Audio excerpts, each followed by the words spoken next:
Okay, this is part one of my team associated B5M factory Lite build edition, and basically I have completed part bag A, which is assembling the steering rack, attaching it to the front nose here, and attaching these two pieces here to the chassis. So that's really all that parts bag A uses. The steering rack assembly is exactly the same as for the B5. This is for the B5 rear motor car, okay? And I did the build series for the rear motor B5 a little over a year and a half ago, or about a year and a half ago. And the steering rack builds are exactly the same. Nothing is different. Attaching it to the nose, exactly the same. Nothing is different. But of course, the chassis are different. This is a molded chassis. This is an aluminum chassis. So that's where things start to diverge.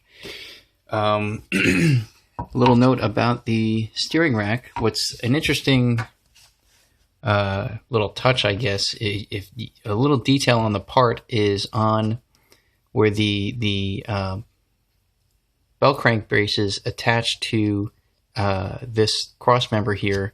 It attaches onto bearings, and maybe it's hard to see because of the focus, but there's a little lip coming off of the bottom of the plastic, and it's a smaller diameter than the actual end here of the bell crank brace.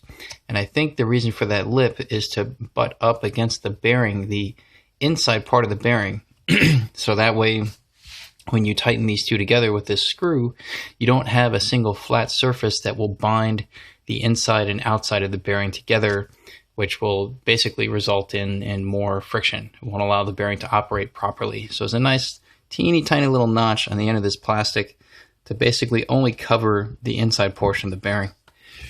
And you'll notice that for these pieces here, also for this brace here, and also for at the top of these two bearings under this nose, there's also two little nubs like that hit these bearings.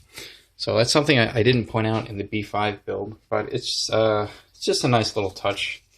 As for these two pieces here, the fit to the chassis, I have to say, was not perfect, and that's fair enough. You know, these are molded parts, and that probably also explains why these are two separate pieces. If this whole thing was a single molded piece, probably because of the tolerances of the mold, or because of the potential for that single molded piece to warp, it would be very difficult to mount it to the chassis. So I'm guessing that's why they broke it up into a front piece and a middle piece here.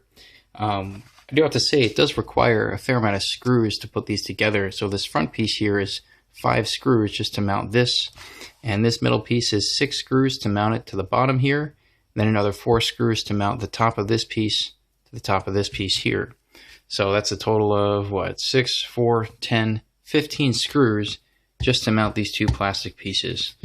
I guess that's what you have to do, but it does remind me a little bit of the RC10 4x4, where you have, you know, the front, middle, and rear chassis pieces that all kind of weave into each other, and you have to mount them using a whole lot of screws. But whatever, you know, these are not exactly pieces you'd have to remove, so it's only a one-time deal. So this is where I am right now, and of course next is bag B, which is the caster blocks and the uprights and the suspension arms, mounting those.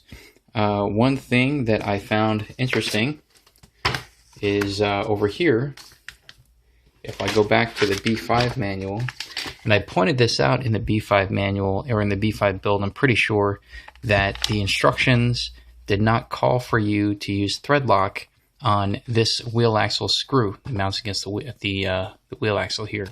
This is the original B5 rear motor manual. Maybe over time it was updated to say you need to put thread lock in there. And you will note that the B5M manual actually has a little thread lock step there. So the newer manuals have been updated to account for that. And I would also imagine, actually while we're at it, let's do a quick check here. For the rear hub carriers, you might remember, let's see, if I go back, that's the shocks, we have the suspension, yada yada, and then we have, oops, just give me a second here to find it. That's transmission, shocks. Here we go. The rear hub carrier You'll remember it has these two pieces. One is a plastic piece. This is plastic. This is an aluminum piece. And it's important to use thread lock on this ball stud to lock it into this aluminum piece. So let's actually check the new manual for the factory Lite to see if they remind you to use thread lock. Hey, guess what? Look at that. It tells you to use thread lock on this piece. So they smartened up, and they added some crucial details to the assembly of this car. Anyway, that's worth pointing out. So I'll get through a little bit more of this. I expect this whole build series to be almost exactly like the B5, which I already did a full build series for. But I want to do it again anyway, just to, you know, make sure I don't miss anything. So that's it for now, and I'll get to Parts Bag B soon. Thanks for watching.